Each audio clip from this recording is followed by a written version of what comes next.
Dom here from Essential RC. You will of course know that us jet pilots need to mix synthetic turbine oil with our chosen fuel, whether it be Jet A1, paraffin or diesel, so that the engine runs smoothly and efficiently. The amount of oil that we need to mix with the fuel is defined by the engine manufacturer. So in my case, my preferred engine manufacturer is Kingtech, and they specify 5% oil mix. So for every 20 litres of fuel, I have to add 1 litre of synthetic turbine oil. But how is that oil used? After the engine has started up and is running, the fuel pump draws fuel that has been pre-mixed with that oil from the tank via the bubble trap and pushes it into the engine's main fuel port. Air from the compressor is directed through the central shaft tunnel along with a small amount of that fuel oil mix, which is sprayed onto the front bearing to lubricate it. Since the bearings are cageless, there are small spaces between each of the ball bearings, and the air and fuel actually flow through the bearing, then back along the shaft tunnel and again through the rear bearing. This small stream of air and unburnt fuel then exit the shaft tunnel and joins the main exhaust gas stream from the combustion chamber just before the turbine wheel. This constant lubrication of the bearings is vital to the smooth running of the engine, but I found out recently there could be a different approach. The team at ZuluPod contacted me and shared that there would be significant advantages in lengthening the service intervals between bearing changes and in the actual amount of fuel consumed per flight if their Zulu pod system was used to provide that engine lubrication during the flight. Let's find out more. So I'm going to bring in Todd, who is the Chief Scientific Officer and co-founder at ZuluPod now, and ask him a few questions about the prototype ZuluPod for RC jet engines. Hi, Todd. Hey, Dom. How's it going?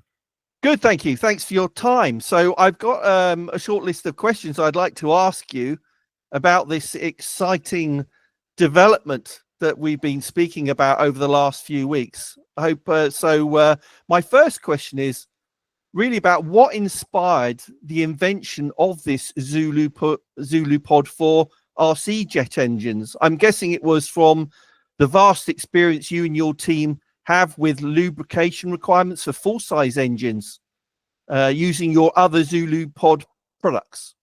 Yeah, no, that's exactly right. So, I mean, Zulu Pods as a company, started as a group of what are called mechanical systems engineers. We all worked at a bigger company, Pratt Whitney, developing lubrication systems for full-scale jet engines and working on things like bearings and gears and really designing for applications that are both commercial and military. For jet engines that are flying around, 30,000+ feet, and spending a lot of time thinking about that problem kind of deeply. And, the idea actually kind of originated as this, I think the way that we tell the story and we think about it is the Tide Pod for the jet engine, right? So, the idea being that in applications like for these small turbojets, the lubrication system in those applications is actually a repurposing of the fuel, right? So for folks that aren't familiar with the structure of how these things are set up, right, we take and in order to make the bearings live, for the application, right, a small amount of fuel, not insignificant amount of fuel, is diverted from the actual production of thrust in these things to the bearings, and then it's jettisoned overboard after that. And we thought as a team, well, what if you were to develop this concept of the Tide Pod for the jet engine, a really small, simple, pre-packaged amount of lubricant that would keep the bearings alive for the mission, right? Would that be a better solution than jettisoning some of this fuel? Okay, because I don't think a lot of RC jet pilots will be aware that some of the fuel, a proportion of the fuel, goes through for lubrication with the oil and goes straight out of the engine, does not contribute to thrust. That's correct. Most of the engines, as they're designed in the way that they operate today, like whether you're thinking about a King Tech, Aero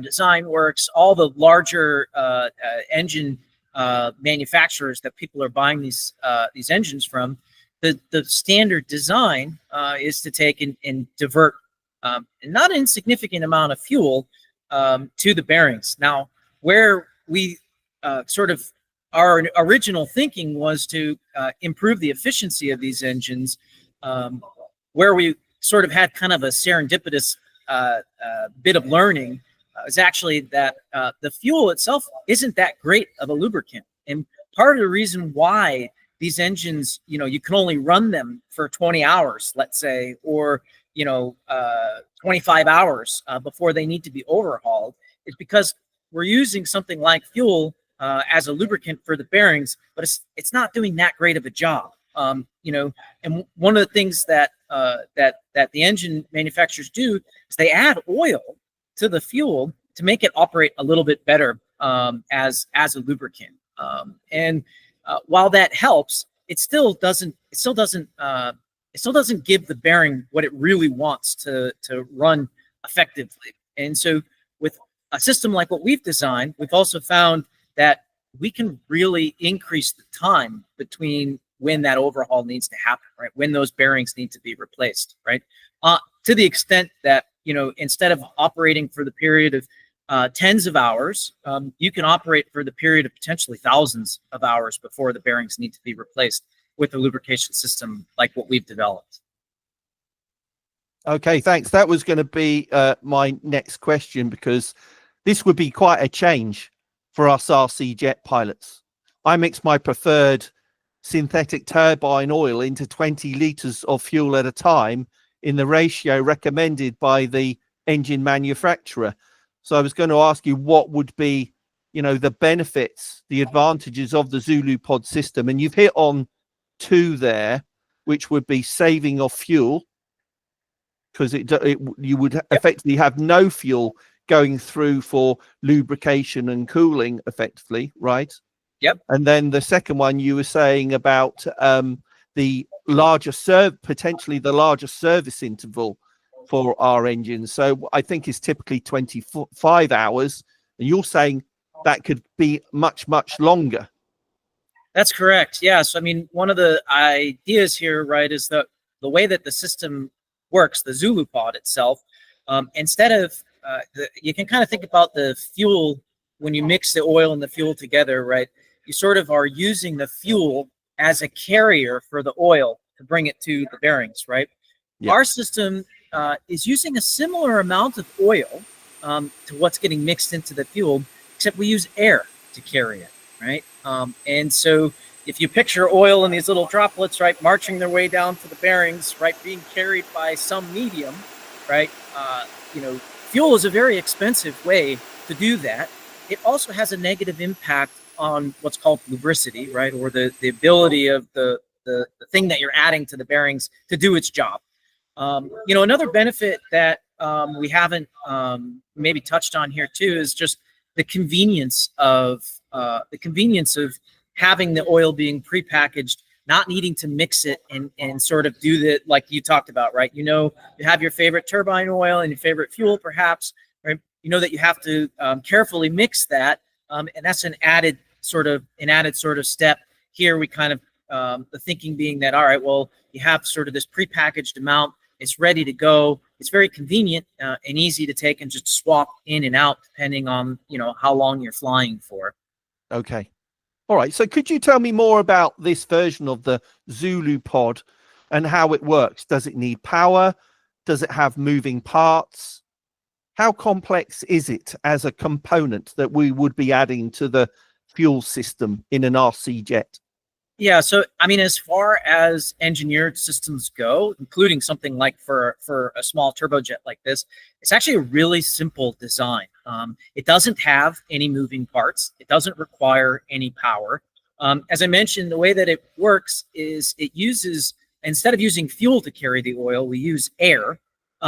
we actually use that same air to power how the oil gets delivered. And so to kind of describe that, right, the idea is to take and plug the pod in, and we, in practice, what this would be is we create a little cartridge holder that would be installed on the aircraft that would allow you to insert this pod that you can clearly see has oil in it. It's a see-through pod, and you can see that there's oil in it.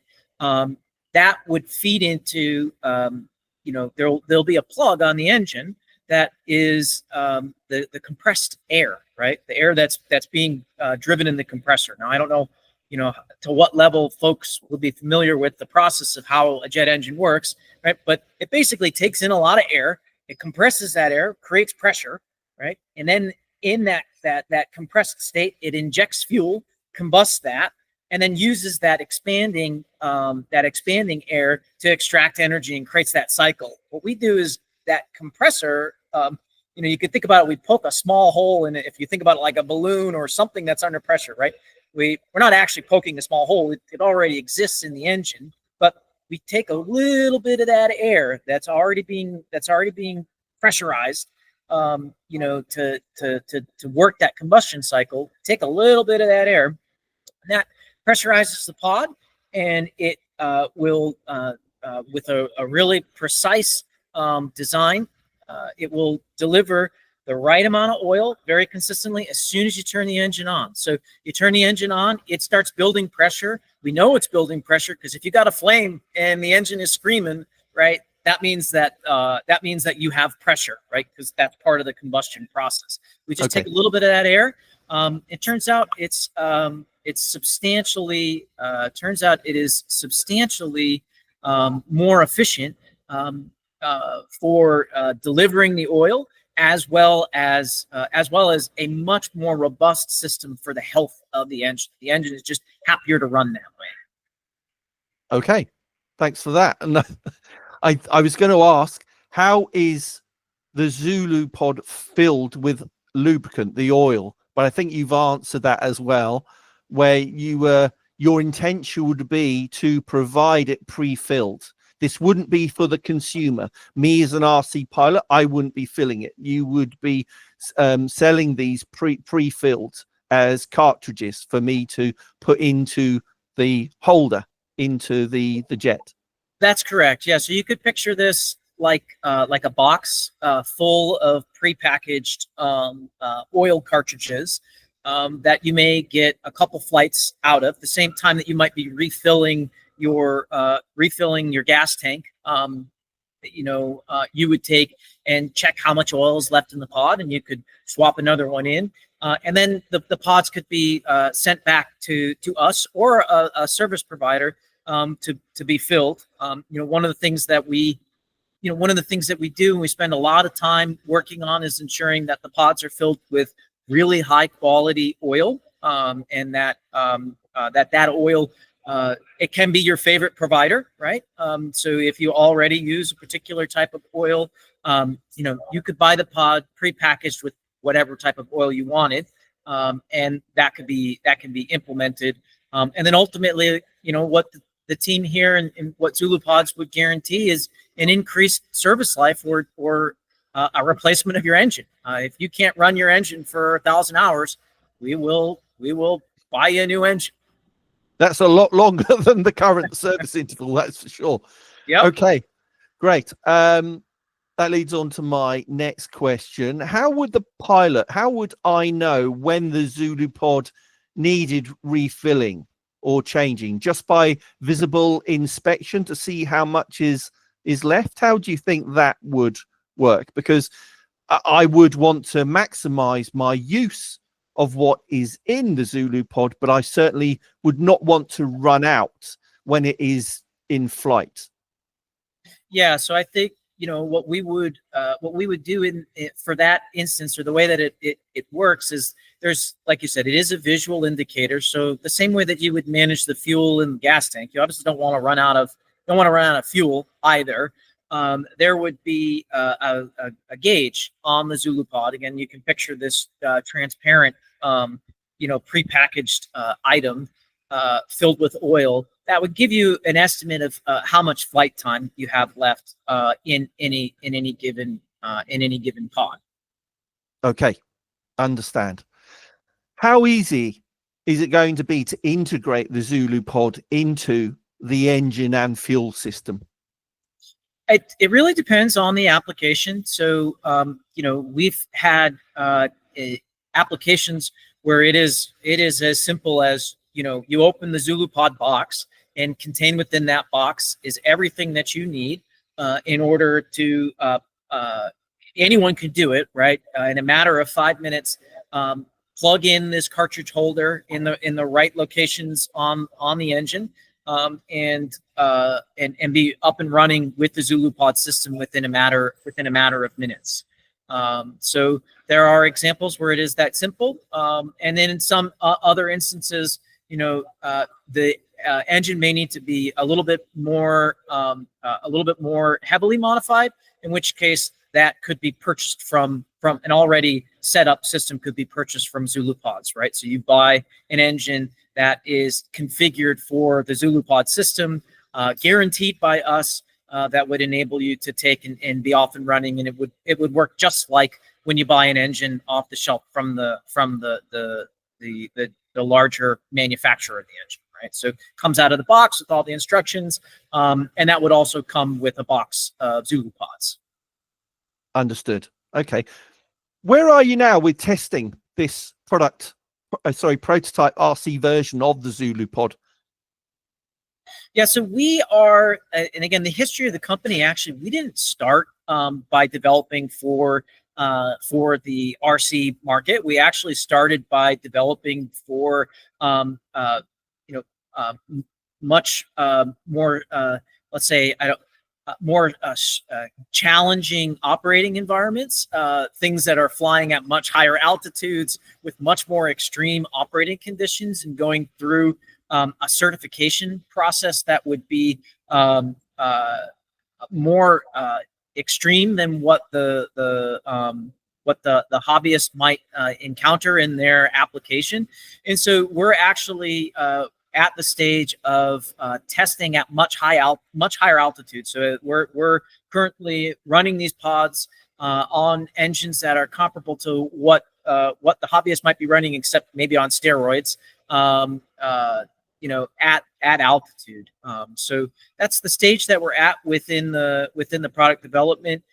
For the hobbyist market, we're really we're just excited to share this technology with folks, get a sense for whether or not this is a thing that the community would be excited for, and then we would take everything that we've done that is sort of like belt and suspenders approach to the design, and we would make that a highly affordable solution for folks that are looking to either implement these for hobbyist purposes, or other applications that sort of are, I think, in line with what your listeners and your viewership would be interested in. I'm speculating that if they're hearing this, that they could potentially get longer flight times because of the fuel saving, and be able to not have to send in the engine, take it out of the jet, send it back to the manufacturer wherever they are in the world to get the bearings changed, every 25 hours. And that it would be significantly longer by virtue of using Zulu Pod. I think folks would get quite excited about that. Yeah, and so that's kind of the stage that we're at currently, is where we have a product that is ready, and could be purchased, even as we talk about from a prototype state. We're a fully outfitted, I don't know if you can see the background behind me, at least a little bit of it. We're a fully outfitted, flight certified manufacturing facility, with a team of engineers, aerospace engineers, that can create these products, or take feedback from the community and optimize these products to be the best possible solution in a relatively short period of time. And so where we sit today is we kind of just want to let folks know that the technology exists. We've designed it for a different application, but we kind of want to get to know how the community here would receive such a technology, and then if there's anything that maybe we'd want to have in mind as we continue to further develop the prototype. But if there were consumers that were interested in purchasing this product, it would be something that would be available for purchase immediately, and that we could prepare them. As long as they're willing to wait a couple weeks lead time, we could prepare to deliver them a solution within that time frame. Okay, I was going to ask you what the next steps are, but I'm hearing that it's almost available now, which is great to hear. So I guess next step would be to show this working in an actual RC jet, wouldn't it? I know that you've been doing static testing of this version with some jet engines, some micro jet engines that typical RC pilots would use. But next steps would be for you to put this into an RC jet yourselves or together with someone like myself. Yeah, no, I think that is our ambition, and so I think we're looking at this as a first step to just introduce the community and to have some conversations about what it is that we've been working on. As you said, we're really excited to share what we've been doing, as you said, statically on the ground, and showing how the product operates, and demonstrating, like you said, the fuel savings, not only from increasing flight time standpoint, which may or may not be of interest to folks, but over time it also saves a lot of money on the fuel, right? So if you think about it, maybe there's an addition to how long the pilot can fly for any given flight, but over the period of a year, you can save many tens of gallons of fuel depending on how frequently you're flying, and that assumes that you're going through. If we think about it on the service interval, right, you will save substantial amount of money over what would be a normal service interval, just in fuel cost savings alone, right? So if you think about, if you're running this thing and you've operated for 25 hours, right? 25 hours is actually quite a bit of fuel and quite a bit of cost, right? We can save you 20% of that fuel cost in the development of or the implementation of this system. I do know that keen RC jet pilots, 25 hours of flight time goes past very quickly. You consume that 25 hours quite quickly if you're flying regularly during the spring and summer and maybe the autumn months.